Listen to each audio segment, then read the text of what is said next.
Bonjour, j'espère que vous allez bien. Je suis Eric Morales et dans cette vidéo, je vais vous parler sur le cadre idéal pour développer un projet éducatif. Qu'est-ce qu'un projet éducatif? Selon le ministère de l'Éducation du Québec, un projet éducatif est un outil stratégique qui permet de communiquer les objectifs, les orientations et les cibles à la communauté scolaire et la communauté où se développe un centre éducatif. C'est ça, un projet éducatif. Maintenant, je vais vous parler sur l'organisation de l'exposé. Alors, Tout d'abord, je vais vous parler sur l'importance d'un projet éducatif. euh, Pourquoi est-il important de développer un projet éducatif? Euh, Après, je vais vous parler sur les éléments du cadre idéal pour développer un projet éducatif, c'est-à-dire qu'il y a une série d'éléments, des étapes nécessaires pour développer un projet éducatif de manière idéale. C'est ça. Et après, je vais vous montrer quelques exemples sur des objectifs d'un projet éducatif, c'est-à-dire c'est une proposition exemplaire des objectifs d'un projet éducatif. Après, je vais continuer avec les exemples d'une méthode d'échantillonnage et faire, euh, pour définir l'échantillon du projet. Dans ce cas, nous allons utiliser la méthode aléatoire par groupe. Et après, je vais vous montrer un exemple d'un sondage et qu'on pourrait mettre en œuvre pour euh, faire l'échantillon dans ce cas-là. Et finalement, je vais vous parler sur les conclusions de cet exposé. Et c'est ça, ok. Ok, l'importance d'un projet éducatif. Pourquoi est-il important un projet éducatif? Selon le ministère de l'Éducation du Québec, euh, il doit répondre à besoins réels éducatifs, c'est-à-dire qu'un projet éducatif est orienté à, à quelques besoins qui, qui sont évidents dans un contexte éducatif. Il s'agit d'un consensus entre les différents acteurs, par exemple la direction, les éducateurs, les parents, les élèves. C'est-à-dire qu'il y a quelques secteurs involucrés dans un projet éducatif. C'est la participation des différents acteurs. Le but principal d'un projet éducatif est l'amélioration, c'est-à-dire et faire face à des faiblesses éducatives particulières dans l'établissement éducatif et répondre aussi à quelques besoins du contexte qui sont très différentes selon chaque centre éducatif. Ok, maintenant et nous allons, je vais vous parler sur les éléments du cadre idéal pour développer un projet éducatif. Comme je vous ai dit déjà, ce sont les différentes conditions et composantes qui permettent le développement efficace d'un projet éducatif, c'est-à-dire chacune des étapes, chacune des composantes qui nous permettront d'avoir du succès dans la mesure du possible. Et ce sont les démarches de l'élaboration d'un projet éducatif pour s'assurer une haute probabilité de succès. Parce que il est important de mentionner que euh, la réalisation, la mise en œuvre d'un projet éducatif, c'est quelque chose d'incertitude. il y a des éléments, il y a des choses qui peuvent n'arriver pas comme nous l'avons prévu. C'est ça que je veux dire dans ce cas. Donc, premièrement, nous allons parler du contexte. Il faut analyser les contextes. Il y a les contextes internes et les contextes externes, et où les projets éducatifs doivent considérer les différentes, les deux contextes, désolé. Après, nous allons parler sur les définitions des orientations et des objectifs. Et ensuite, nous parlerons sur les comités de pilotage, les chantiers, la gestion collaborative. Numéro 4, consultation. 5, transmission et diffusion des projets, mise en œuvre. Numéro 6, et réédition des comptes. D'accord. Et qu'est-ce qu'est l'analyse du contexte? L'analyse du contexte, c'est-à-dire il s'agit de différents éléments, de différentes perspectives, de différents participants et involucrés dans un projet éducatif, c'est-à-dire qu'il y a des personnes de la communauté éducative, il y a des personnels du centre éducatif, et il y a les parents, les élèves, ce sont tout partie du contexte dans lequel les centres éducatifs évoluent. Il constitue la pierre angulaire de la démarche de l'élaboration d'un projet éducatif parce que si on ne prend pas en compte les contextes, l'analyse du contexte, ça sera difficile à développer efficacement un projet éducatif parce il y a beaucoup de contraintes, il y a des obstacles qu'on doit faire face lorsqu'on développe un projet éducatif. Il s'agit de déterminer les différentes caractéristiques du contexte interne et interne, comme je viens de vous expliquer. Il est important aussi de prendre en compte les ressources disponibles, les ressources financières, humaines, matérielles, etc. pour mener bien les développements du projet. Il permet de cerner les enjeux et de déterminer des orientations, des objectifs et des cibles du projet. C'est ça. Et en gros, l'analyse du contexte. Évidemment, il y a le contexte interne qui est lié au centre éducatif, l'environnement éducatif et le contexte externe qui est lié au environnement externe communautaire, les différentes institutions qui sont de certaines manières involucrées dans les processus éducatifs, les différentes organisations qui sont partie de la communauté éducative, de la communauté des habitants. Après, nous avons ici les définitions des orientations et des objectifs. Une fois que nous avons analysé les contextes, et nous avons eu une perspective globale du contexte, des différents contextes, des différentes contraintes, je veux dire, différentes contraintes, les différentes situations qu'il faut prendre en compte. Et il est nécessaire maintenant de définir des orientations et des objectifs. Qu'est-ce que nous voulons atteindre avec ces projets éducatifs? Quels sont les objectifs? Quelles sont les orientations? Les orientations permettent au centre éducatif d'affirmer les intentions qui marqueront la réalisation de sa mission.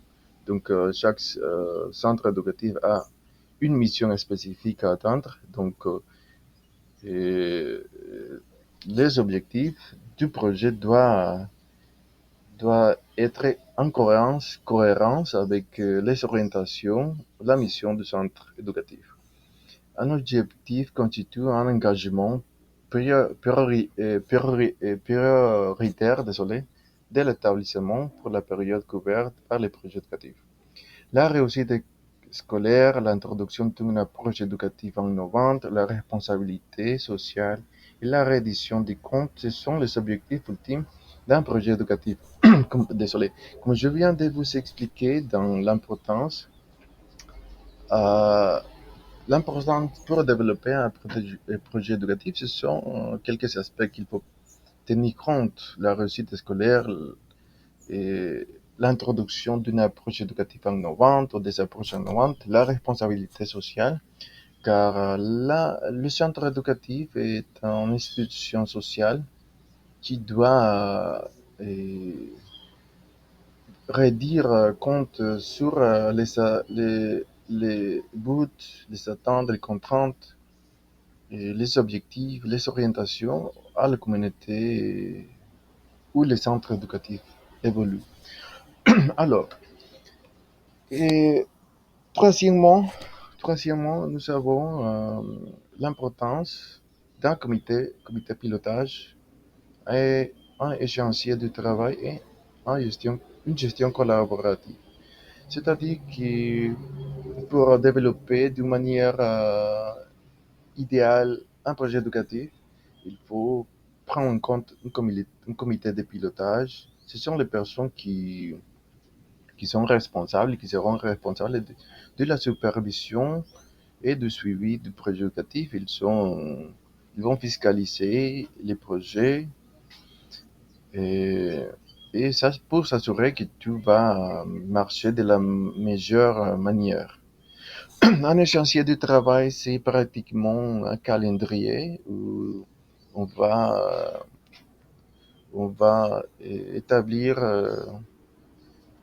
les temps, les périodes, les différentes étapes qu'on va attendre pendant la totalité de la durée du projet. Ce sont toutes les planifications, les activités qu'on va développer dans un certain temps. La gestion collaborative, il s'agit d'un groupe de travail qui va, qui va s'occuper des différentes étapes du projet. Il est composé par, ce groupe de travail est composé par différentes personnes qui vont s'occuper d'une étape spécifique du projet. C'est ça la gestion collaborative. Ok. Consultation. Il est recommandé de consulter les élèves, les parents, les enseignants et le personnel des centres de services de garde, les personnels de soutien ainsi que les membres de la communauté et du centre de services scolaires. C'est-à-dire que les consultations sont importantes à réaliser car il faut prendre en compte les différents participants, les différents acteurs involucrés pour avoir un consensus sur l'idée, l'objectif principal, les orientations du projet, parce qu'il s'il y a des personnes qui ne sont pas ne sont pas très contentes avec l'idée du projet, s'ils ne sont pas d'accord tout à fait. Donc, ça va être très difficile à développer les projets parce il y aura beaucoup de contraintes lorsque on va exécuter les projets. Donc, il faut avoir un consensus et on fait ça à travers des différentes consultations. Donc, on peut utiliser des instruments de consultation, donc méthode d'échantillonnage, sondage, interview, rendez-vous, etc., pour consulter tous les acteurs, les participants involucrés, les personnes intéressées sur la réalisation du projet, c'est-à-dire parents, membres de la communauté, élèves, la direction, le personnel du centre éducatif, etc. Il est important d'analyser les différents points de vue des acteurs et représentants pour avoir une grande concertation, c'est-à-dire voir une perspective globale sur l'idée du projet éducatif, c'est-à-dire. Ok, une fois que nous avons développé les étapes antérieures, euh, il est le moment de transmettre et diffuser le projet. Donc, nous avons fait la consultation aux différentes personnes involucrées. Donc, maintenant, nous allons le rendre public. Une fois que nous avons fait toutes les corrections du papier, du document, on rend public le projet. On rend les projets éducatifs publics aux différents participants, aux parents, aux membres du personnel du centre éducatif et aux élèves. Toutes les personnes qui sont involucrées et intéressées. Il est fortement suggéré de déposer les projets éducatifs dans le site internet de l'établissement parce qu'il est important que tout le monde ait une version numérique ou en papier du projet qui soit totalement public. OK. Une fois que nous avons communiqué l'idée du projet, il est le temps de mettre en œuvre et de suivre les projets. Donc, c'est ça l'étape exécution du projet. Donc, les différentes personnes involucrées, les différentes euh, équipes du travail, ils vont réaliser ce qu'il faut pour l'exécution du projet. Dans cette étape-là, il est important de, avoir les orientations, les objectifs clairs pour les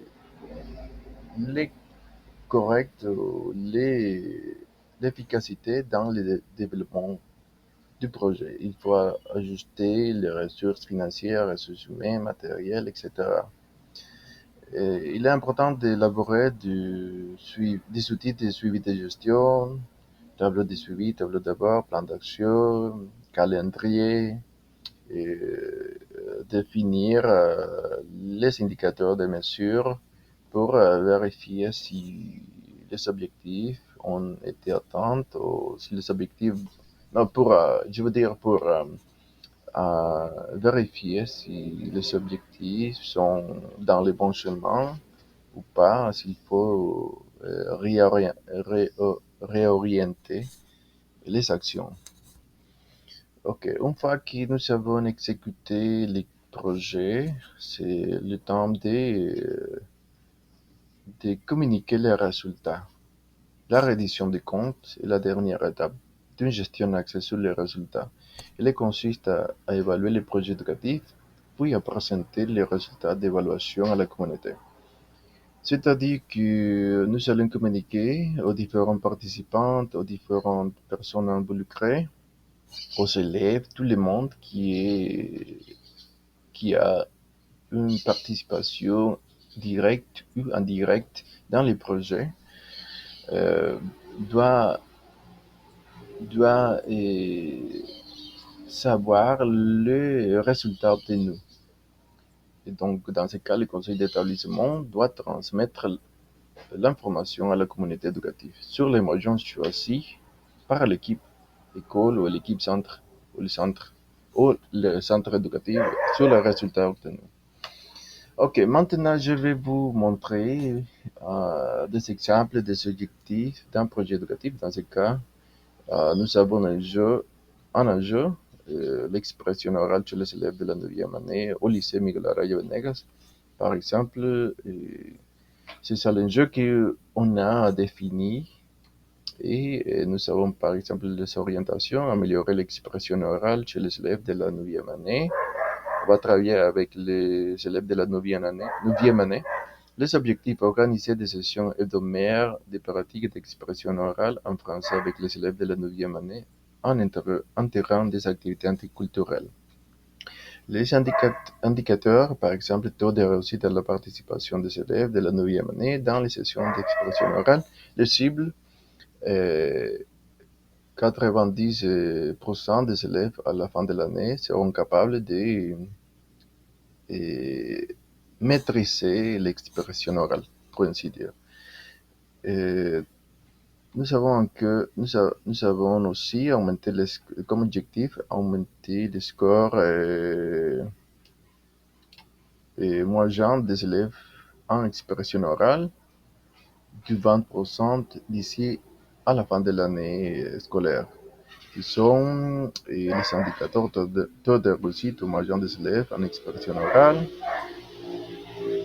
Et 80% des élèves à la fin de l'année, c'est ça le cible. Et, et ce sont, par exemple, notre objectif, ça serait utiliser des activités interactives telles que des débats, des jeux de rôle, des présentations, des échanges culturels des élèves des pays francophones pour rendre les sessions engageantes et efficaces. C'est ça l'indicateur taux de réussite à la participation des élèves dans les activités proposées. 90% des élèves à la fin de l'année, et c'est ça le cible. Après, nous avons alloué 45 minutes par semaine, spécifiquement pour la pratique de l'expression orale et des activités anticulturelles dans le cadre des cours de français. Taux de réussite, pratique effective de l'expression orale dans les activités proposées et 90% des séances consacrées à la fin de l'année. C'est ça le cible. Et après, nous avons l'objectif d'atteindre cet objectif d'ici à la fin de l'année scolaire décembre 2025. Et l'indicateur est taux de réussite à l'amélioration de l'expression orale chez les élèves de la 9e année. 80% des élèves ayant amélioré leur expression orale à la fin de l'année. Donc, dans ce cas, on a essayé de créer des objectifs SMART pour que ça soit très concret dans les propositions, dans les activités. Donc, c'est ça qu'on a essayé d'utiliser la méthodologie SMART pour l'élaboration des objectifs. Ok, après nous avons une méthode d'échantillonnage. Dans ce cas-là, nous avons choisi la méthode aléatoire par groupe. Nous allons travailler avec la 9e année. S'il y a 4 groupes au lycée, des 9e année au lycée, et chacune de ces classes représente un groupe. Voici les étapes pour effectuer un échantillonnage aléatoire par groupe. Tout d'abord, nous allons diviser la population en groupes. Par exemple, nous avons la classe 1, classe B, classe C et classe D. Ce sont les 4 groupes qu'on va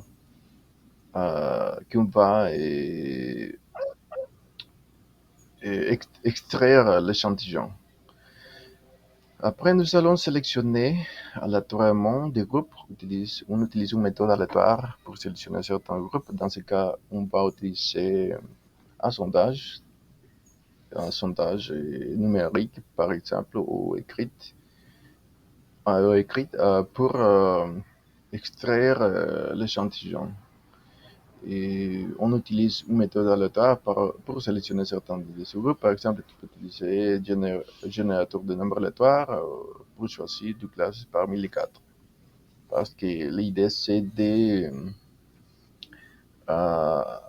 d'appliquer un sondage, un questionnaire dans les différents groupes.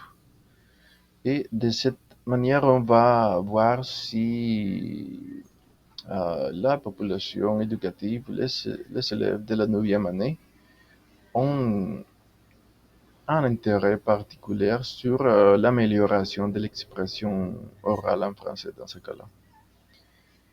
Ok. Et c'est ça un exemple d'un sondage.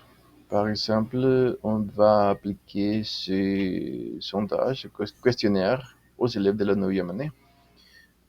C'est ça, les noms et les prénoms, les indications, quel est le but de ce questionnaire Euh, et ce sont les propositions de quelques questions pour extraire un échantillon dans ce cas-là à partir des élèves de la 9e année.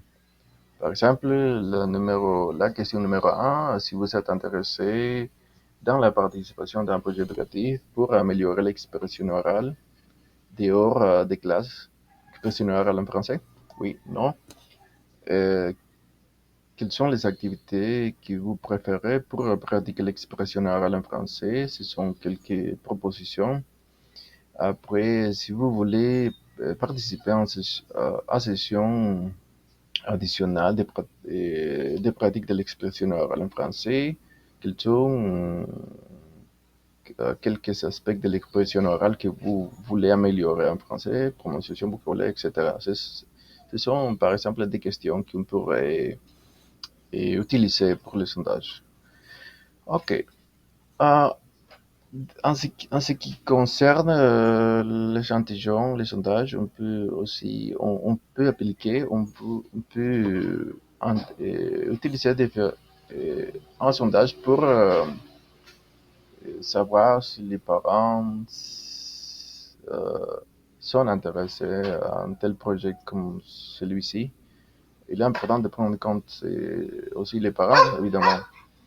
OK, finalement, on va récapituler sur le sujet de cet exposé. Nous avons parlé tout d'abord sur l'importance d'un projet éducatif. Pourquoi est-il important?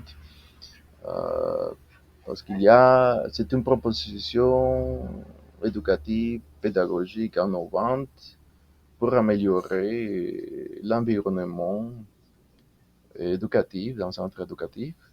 Et après, nous avons parlé sur le cadre idéal d'un projet éducatif. Et nous avons des éléments, des étapes pour rendre un projet éducatif efficace, pour avoir une majeure possibilité de succès dans la réalisation d'un projet éducatif. C'est ça un cadre idéal. Nous avons parlé d'analyse des contextes, des orientations et des objectifs, comité de pilotage, consultation, transmission et diffusion, mise en œuvre et reddition des comptes. Et je vous ai montré aussi des exemples d'un projet éducatif, des objectifs d'un projet éducatif et un exemple des méthodes d'échantillonnage. C'est ça que je vous exposais et exposé dans cette présentation, dans cette vidéo. OK. Euh, donc, en tant que conclusion, je peux vous dire que un projet éducatif est un outil qui permet l'amélioration de l'environnement dans un centre éducatif pour introduire des pratiques innovantes, pour rendre les pratiques pédagogiques plus engageantes et pour améliorer la motivation chez les élèves, pour travailler dans un axe vers les résultats, car une institution scolaire est une entité sociale qui doit rendre compte sur les résultats, sur ce qui elle est en train d'obtenir, si les objectifs du ministère de l'Éducation sont accomplis ou pas, s'il y a une mission concrète par rapport à la réussite scolaire et tout ce qui implique l'amélioration d'un établissement éducatif. C'est ça qu'un projet éducatif vient à apporter dans ces cas-là. C'est ça les conclusions qu'on peut en tirer de cet exposé. Et,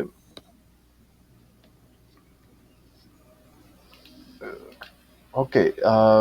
Ce sont la plupart des informations présentées dans cette vidéo. On a les obtenues à partir de la guide, du guide Bonjour, je vais vous parler sur le cadre idéal pour développer un projet éducatif. L'organisation de l'exposé, l'importance,